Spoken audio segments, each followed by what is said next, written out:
ओम शांति। ओम शांति। ओम शांति। ओम शांति। ओम शांति। ओम शांति।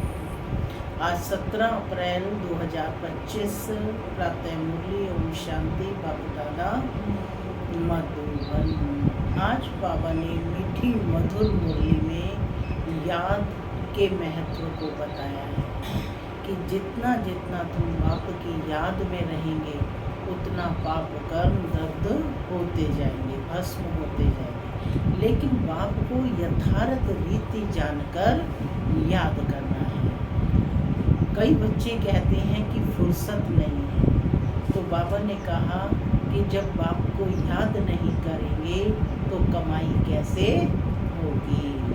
तो ये कहाँ बैठे हो तुम? पाठशाला में। ये यूनिवर्सिटी भी है, कॉलेज भी है।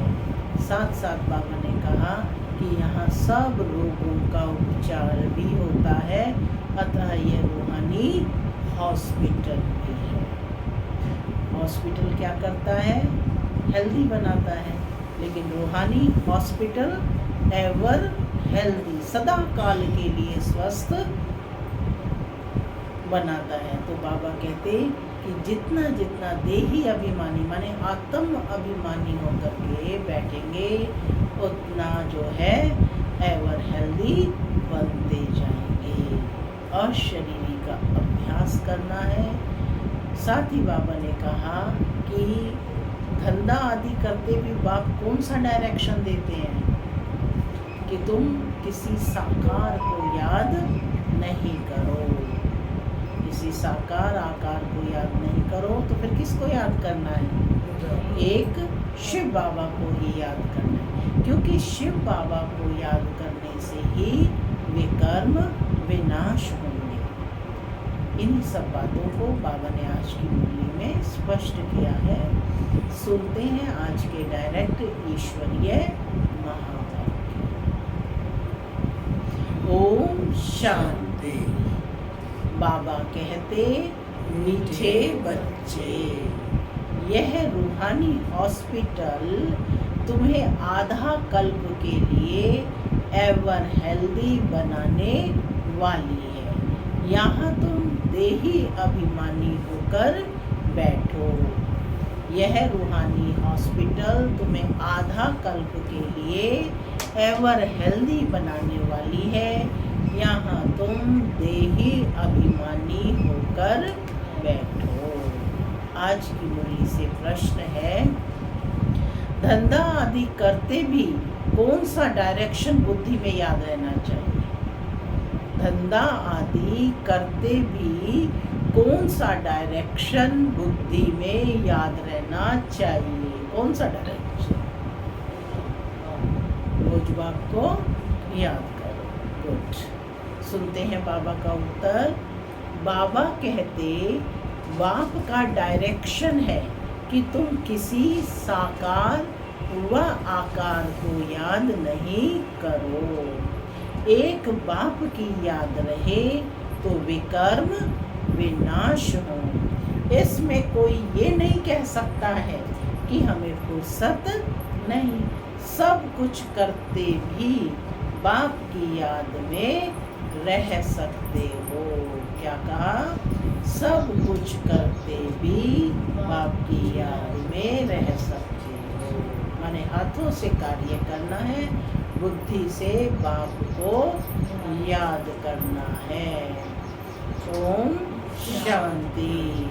माना मैं आत्मा शांत स्वरूप हूँ, शांति मेरा स्वधर्म है। बाबा कहते, मीठे बच्चे अब घर वापस जाना है। ओम शांति। मीठे मीठे रूहानी बच्चों प्रति बाप का गुड मॉर्निंग। मीठे मीठे रूहानी बच्चों प्रति बाप का गुड मॉर्निंग। गुड मॉर्निंग के बाद बच्चों को कहा जाता है कि बाप को याद करो। बुलाते भी हैं कि हे पतित पावन, आकर पावन बनाओ। तो बाप पहले पहले ही कहते हैं, रूहानी बाप को याद करो। रूहानी बाप तो सबका एक ही है। फादर को कभी सर्वव्यापी नहीं माना जाता है। जो तो जितना हो सके बच्चे पहले पहले बाप को याद करो। कोई भी साकार व आकार को याद नहीं करो सिवाय एक बाप के। यह तो बिल्कुल सहज है ना। सहज है बाप को याद करना। मनुष्य कहते हैं कि हम बिजी हैं, फुर्सत नहीं है, परंतु इसमें तो फुर्सत सदैव है। क्योंकि याद किससे करना है? हाथों से कोई याद करना है, बुद्धि से याद करना है, हाथों से कर्म करना है। कार्य करते रहे और बुद्धि से बाप को याद करते रहे। तो इसीलिए बाबा कह रहे हैं सहज है ना या मुश्किल है? सहज है ना।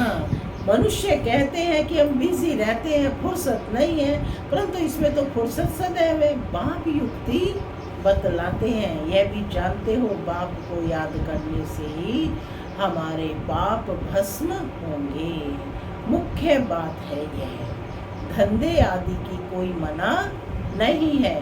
यह वह सब करते हुए सिर्फ बाप को याद करो तो विकर्म विनाश होंगे। यह तो समझते हो कि हम पतित हैं। साधु संत ऋषि मुनि आदि सब साधना करते हैं। साधना की जाती है भगवान से मिलने के लिए। सो जब तक उनका परिचय ना हो तो बाबा कहते तब तक मिल तो ना सको। जब तक किसी को परिचय नहीं होगा तो मिल सकते हैं उससे। किसी को याद भी कब करते हैं? जब उसका परिचय होता है। चाहे थोड़ा परिचय हो लेकिन उसको याद करने लग जाते हैं। तुम जानते हो बाप का परिचय दुनिया में कोई को भी नहीं है। देह का परिचय तो सबको है। बड़ी चीज का परिचय झट हो जाता है। आत्मा का परिचय तो जब बाप आए तब समझाए। कब होता है आत्मा का यथार्थ परिचय? जब बाप आए तो तब समझाए। आत्मा और शरीर दो चीजें हैं। आत्मा एक स्टार है और बहुत सूक्ष्म है। उनको कोई देख नहीं सकते। तो यहाँ जब आकर बैठते हो तो देही अभिमानी होकर बैठना है। कैसे बैठना है? देह में रहने वाली आत्मा मैं कौन हूँ? देही। यह भी एक हॉस्पिटल है ना। आधा कल्प के लिए एवर हेल्दी होने की। आत्मा तो है अविनाशी। आत्मा कैसी है? अविनाशी। इसका कभी विनाश नहीं होता है। आत्मा का कभी विनाश नहीं होती है। आत्मा का ही सारा पार्ट है। आत्मा कहती है मैं कभी विनाश को नहीं पाती हूँ। इतनी सब आत्माएं अविनाशी हैं। शरीर है विनाशी। अब तुम्हारी बुद्धि में ये बैठा हुआ है कि हम आत्मा अविनाशी हैं, हम 84 जन्म लेते हैं। ये ड्रामा है। बाबा कहते ये ड्रामा है। इसमें धर्म स्थापक कौन कौन कब आते हैं, कितने जन्म लेते होंगे यह तो जानते होंगे। 84 जन्म तो गाए जाते हैं। जरूर किसी एक धर्म के होंगे। सब धर्म के तो 84 नहीं होंगे ना, किसी एक ही धर्म के होंगे। सभी के तो हो ना सके। सब धर्म इकट्ठे तो आते नहीं। हम दूसरों का हिसाब क्यों बैठ निकालें? जानते हैं फलाने फलाने समय पर धर्म स्थापन करने आते हैं, फिर उनकी वृद्धि होती है। सब सतो प्रधान से तमो प्रधान तो होने ही हैं। दुनिया तब जब तमो प्रधान होती है तब फिर बाप आकर सतो प्रधान सतयुग बनाते हैं। अभी तो बच्चे जानते हो कि हम भारतवासी ही फिर नई दुनिया में आकर राज्य करेंगे और कोई धर्म नहीं होगा। तुम बच्चों में भी जिनको ऊंच मर्तबा लेना है वे जास्ती याद में रहने का पुरुषार्थ करते हैं और समाचार भी लिखते हैं कि बाबा हम इतना समय याद में रहता हूँ। कई तो पूरा समाचार लज्जा के मारे देते नहीं, समझते हैं बाबा क्या कहेंगे, परंतु मालूम तो पड़ता है ना। स्कूल में टीचर्स स्टूडेंट को कहेंगे ना कि तुम अगर पढ़ेंगे नहीं तो फेल हो जाएंगे। लौकिक माँ बाप भी बच्चों की पढ़ाई से समझ जाते हैं। यह तो बहुत बड़ा स्कूल है। तो यहाँ भी तो बाबा कहेगा ना कि बच्चे ध्यान से पढ़ो। लौकिक माँ बाप भी कहते हैं ना कि रोज स्कूल जाते हो तो ध्यान से पढ़ो, पढ़ोगे नहीं तो फेल हो जाओगे। तो यहाँ भी बाबा कहते हैं यह तो बहुत बड़ा स्कूल है, बेहद का है। यहाँ तो नंबरवार बिठाया नहीं जाता, बुद्धि से समझाया जाता है कि नंबरवार तो होते ही है ना। अब बाबा अच्छे अच्छे बच्चों को कहाँ भेज देते हैं, वे फिर चले जाते हैं तो दूसरे लिखते हैं हमको महारथी चाहिए। तो ज़रूर समझते हैं कि वह हमसे होशियार नामी ग्रामी है। नंबरवार तो होते हैं ना। प्रदर्शनी में भी अनेक प्रकार के आते हैं, तो गाइड्स भी खड़े रहने चाहिए जांच करने के लिए। रिसीव करने वाले तो जानते हैं कि यह किस प्रकार का आदमी है, तो फिर उनको उसी हिसाब से जो है गाइड दिया जाता है। तो उनको फिर इशारा करना चाहिए कि इनको तुम जाकर समझाओ। तुम भी समझ सकते हो, first grade, second grade, third grade सब है ना, पढ़ाई में नंबरवार है ना, सब है। वहाँ तो सबकी सर्विस करनी ही है। कोई बड़ा आदमी है तो ज़रूर बड़े आदमी की खातिरी तो सब करते ही हैं, यह कायदा है।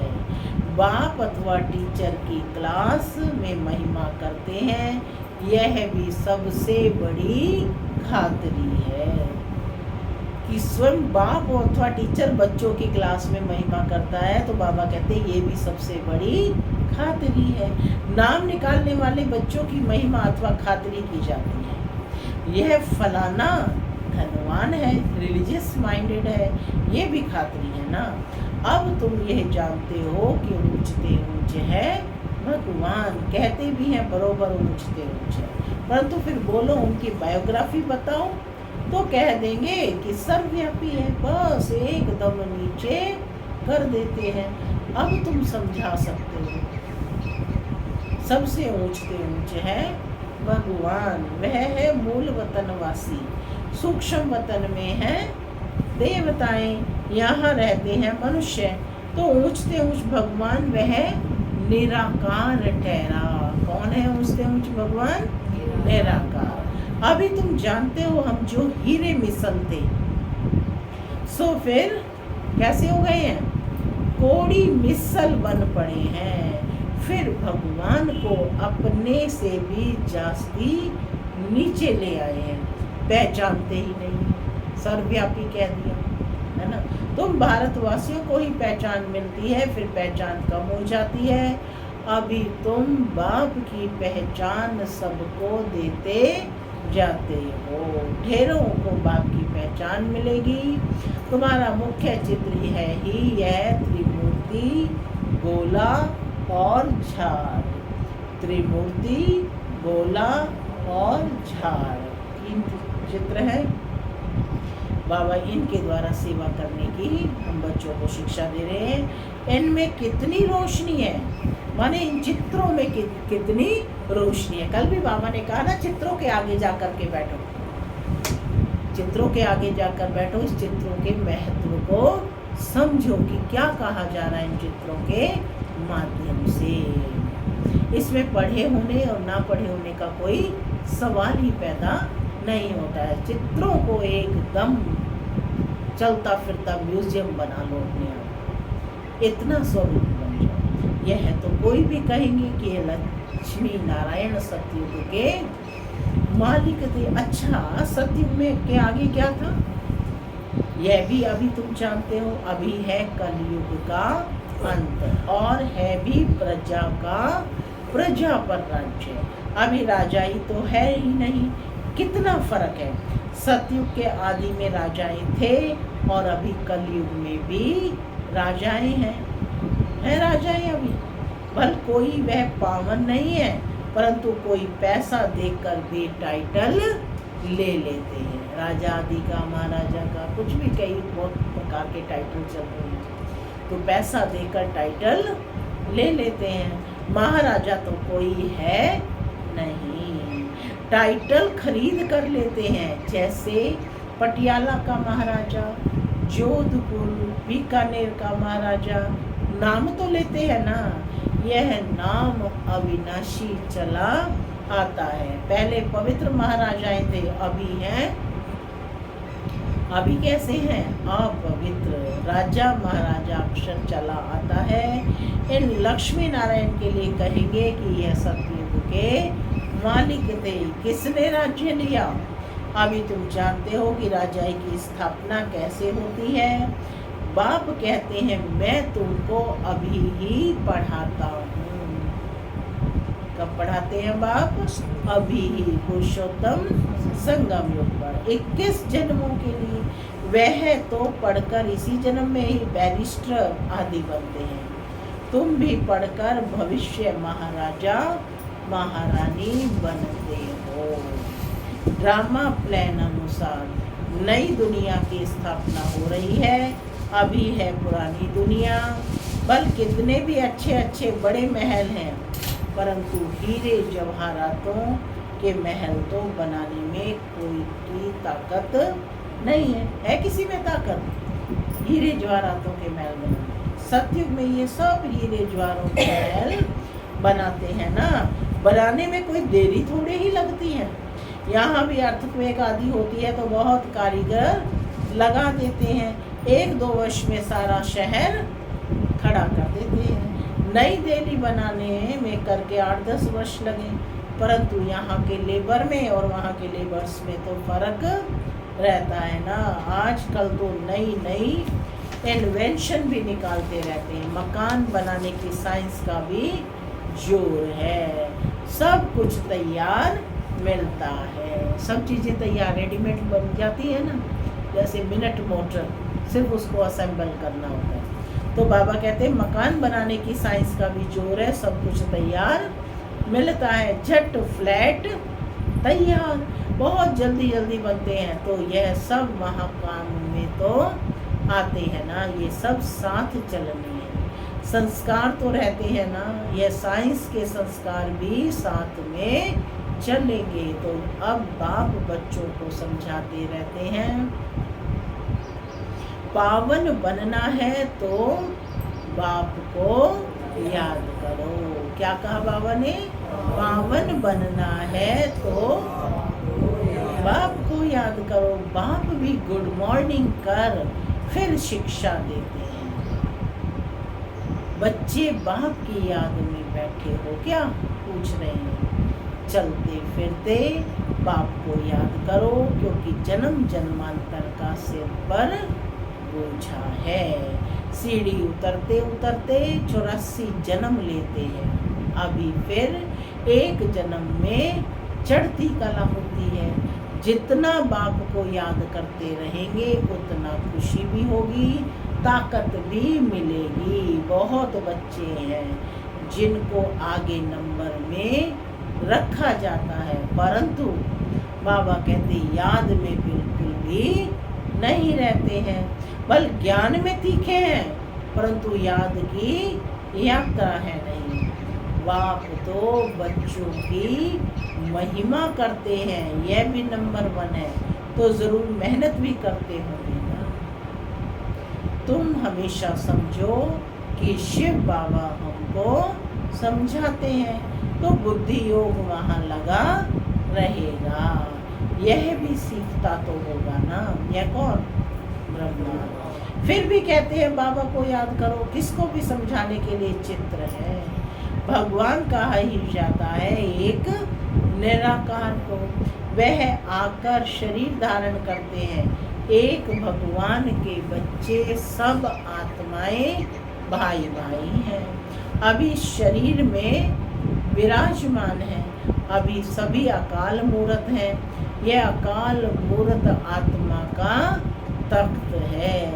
अकाल तख्त और कोई खास चीज नहीं है, यह तख्त है अकाल मूर्त का।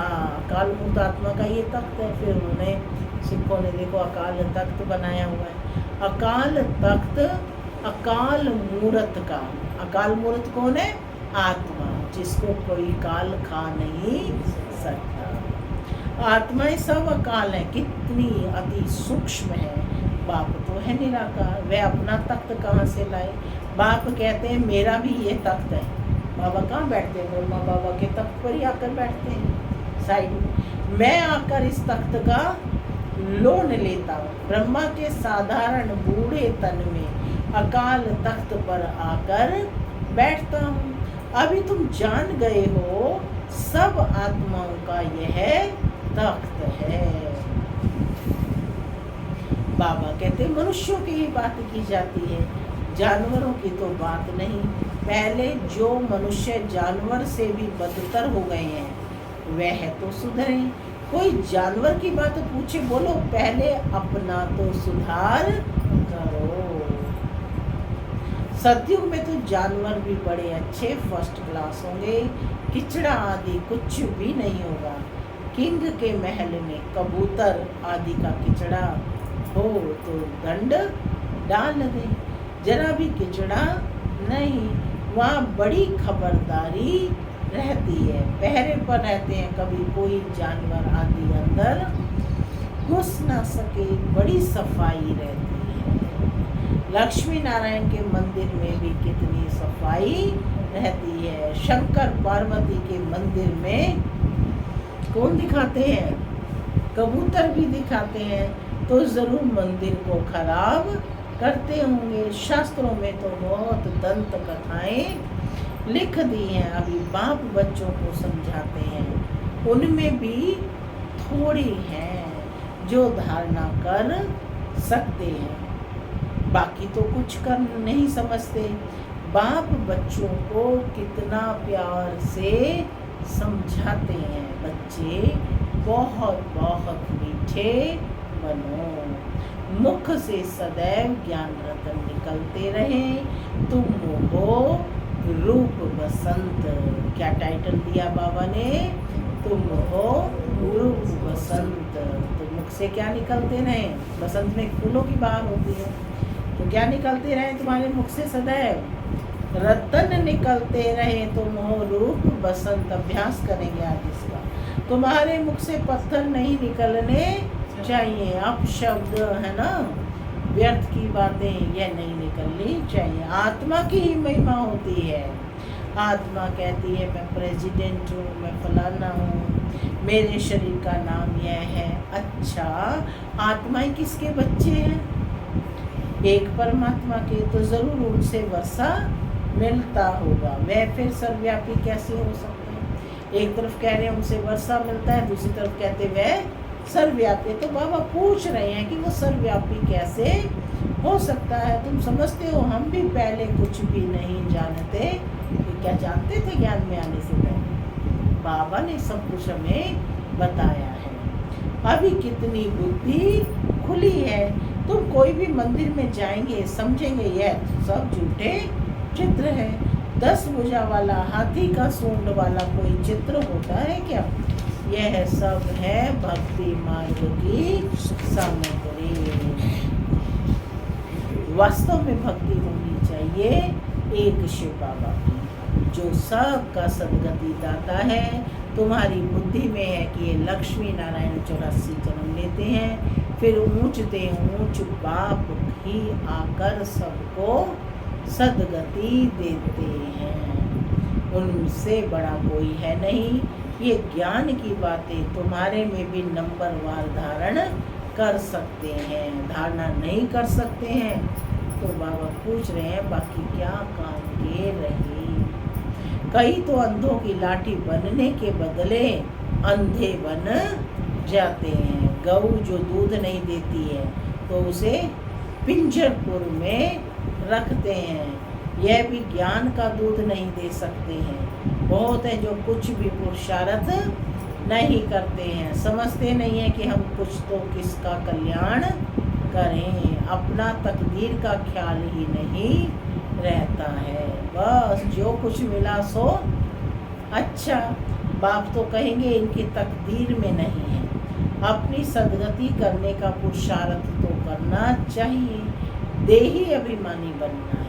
बाप कितना ऊंचते ऊंचे और आते हैं, देखो कैसे पतित दुनिया और पतित शरीर में, उनको बुलाते ही हैं पतित दुनिया में। स्वर्ग में जाने का आने का बाबा को न्योता दिया नहीं दिया ना, किस पतित दुनिया में ही बुलाते हैं। तो बाबा कहते जब रावण बिल्कुल ही भ्रष्ट कर देते तब बाप आकर श्रेष्ठ बनाते हैं। जो कुछ पुरुषार्थ करते हैं वे राजा रानी बन जाते हैं, जो पुरुषार्थ नहीं करते वे गरीब बन जाते हैं। तकदीर में नहीं है तो तदबीर कर नहीं सकते। कोई तो बहुत अच्छी तकदीर बना लेते हैं। हर एक अपने को देख सकते हैं कि हम क्या क्या सर्विस करते हैं। सेल्फ चेकिंग का बाबा कह रहे हैं, हर एक अपने को देख सकते हैं कि हम क्या क्या सर्विस करते हैं। अच्छा, मीठे मीठे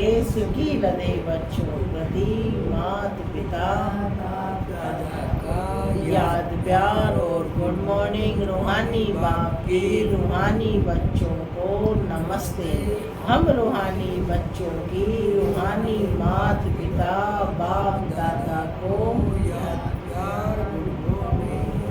नमस्ते नमस्ते सदा रहो नमस्ते बनो फरिश्ते। चलो धारणा के लिए मुख्य सार पहला, रूप बसंत बन मुख से सदैव रतन निकालने हैं। बहुत बहुत मीठा बनना है, कभी भी पत्थर यानी कटु वचन नहीं निकालना है। दूसरा पॉइंट है, ज्ञान और योग में तीखा बन अपना और दूसरों का कल्याण करना है। अपनी ऊंच तकदीर बनाने का पुरुषार्थ करना है, अंधों की लाठी बनना है। आज का वरदान है, त्रिमूर्ति स्वरूप का तिलक धारण करने वाले विजयी संपूर्ण विजयी भव। त्रिमूर्ति स्वरूप का तिलक करने वाले संपूर्ण विजयी भव। स्वयं की स्मृति, बाप की स्मृति और ड्रामा के नॉलेज की स्मृति, इन्हीं तीन स्मृतियों में सारे ज्ञान का विस्तार समाया हुआ है। नॉलेज के वृक्ष की ये तीन स्मृतियां हैं। जैसे वृक्ष का पहले बीज होता है, उस बीज द्वारा फिर 2 पत्ते निकलते हैं, फिर वृक्ष का विस्तार होता है।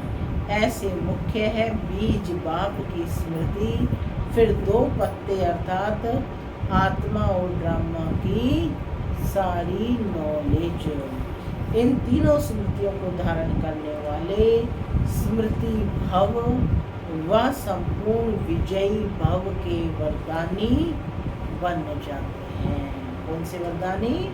स्मृति भव और संपूर्ण विजयी भव के वरदानी बन जाते हैं। स्लोगन है, प्राप्तियों को सदा सामने रखो तो कमजोरियां सहज समाप्त हो जाएंगी। प्राप्तियों को सदा सामने रखो तो कमजोरियां सहज समाप्त हो जाएंगी। अव्यक्त इशारे कंबाइंड रूप की स्मृति से सदा विजयी बनो। कंबाइंड रूप की स्मृति से सदा विजयी बनो। संगम युग पर ब्रह्मा कुमार ब्रह्मा कुमारी अकेले नहीं हो सकते। सिर्फ बाप के साथ का अनुभव, कंबाइंडपन का अनुभव इमर्ज करो। ऐसे नहीं कि बाप तो है ही मेरा, साथ है ही नहीं, साथ का प्रैक्टिकल अनुभव इमर्ज हो तो यह माया का वार ही नहीं होगा, मार खा लेगी। सिर्फ घबराओ नहीं, क्या हो गया, हिम्मत रखो, बाप के साथ को स्मृति में रखो तो विजय आपका जन्म सिद्ध अधिकार है। ओम शांति।